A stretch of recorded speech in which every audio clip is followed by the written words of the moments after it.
My whole tube selection, for the most part, on most bodies of water, I try to narrow it down. I used to have 8 billion colors, and now that's about it right there.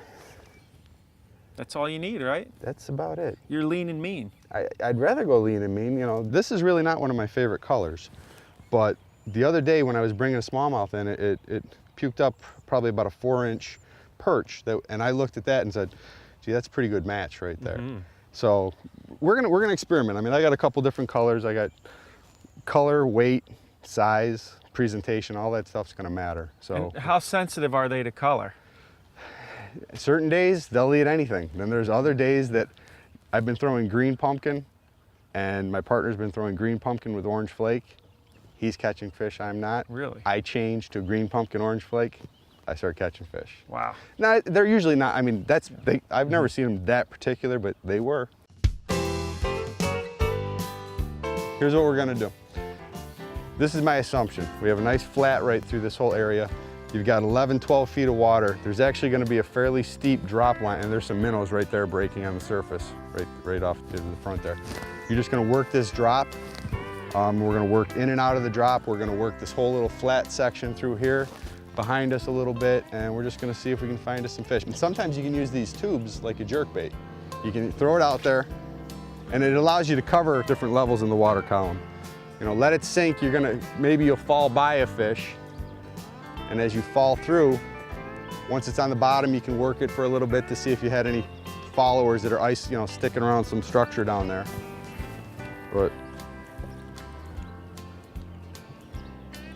And then once you get it to the bottom, you're comfortable that you've covered that depth. Mm-hmm. Thing that you can do is just reel real fast and stop. And that's that thing where it falls right back in their face. They think it's getting away and they'll react to it. You got one? Yeah, little.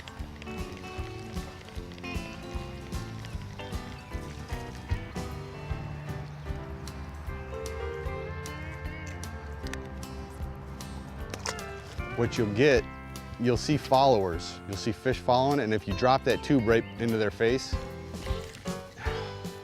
You're saying if you see that fish, follow that tube right to the boat, just stop and let it fall? Yep. He might bite right there? Oh, yeah, definitely. Because what it is, it's a reaction. You pique their interest enough to follow it, but they're not quite committed to it. So then what's going on is they're behind it, they're kind of chasing it, and it drops in their face. It's just a reaction. They're gonna react to it. Like, throw a couple, here's one. Oh, he's got one. Oh, he seems to have some weight to him. Yeah, not bad, not bad.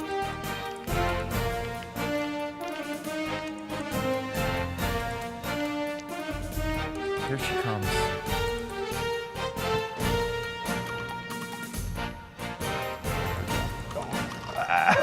That's the worst thing in the during a tournament. I'd be crying right there. Because you think she's gonna fly? I don't like that one. That one's kind of. The TV loves that. Yeah, I'm glad the TV loves.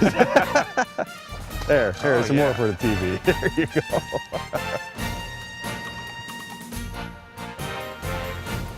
She's fighting good. Yeah. Oh yeah. Wow. Well, on the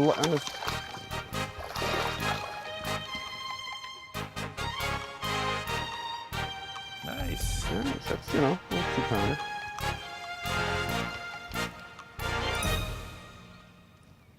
I mean, Beauty. That's you catch about 30 of those in the fall, which you have to come back here in the fall. Let's look at her belly. Is she spawned yet? Oh yeah, it's actually, you know what? There's a certain percentage of these fish that don't spawn. You'll notice the tail, it's not even roughed up. So could that be a male? Well, no, the males are the ones that would be most roughed up. Okay. So, what the DEC was telling us is that when they met with us about this catch and release season, they were telling us that of smallmouth bass, only about 30 to 40% will ever spawn during any cycle. Wow. So that leaves 60 to 70% of the fish that you could catch, and you're not impacting anything whatsoever. And that we'd be out here, fishing for crappie or walleye. You'd see bass just feeding all over the place. Those fish aren't spawning. And yet you look at your watch and go, it's June, I can't fish for them. It didn't make a lot of sense. You should be able to fish for feeding fish, as far as I'm concerned.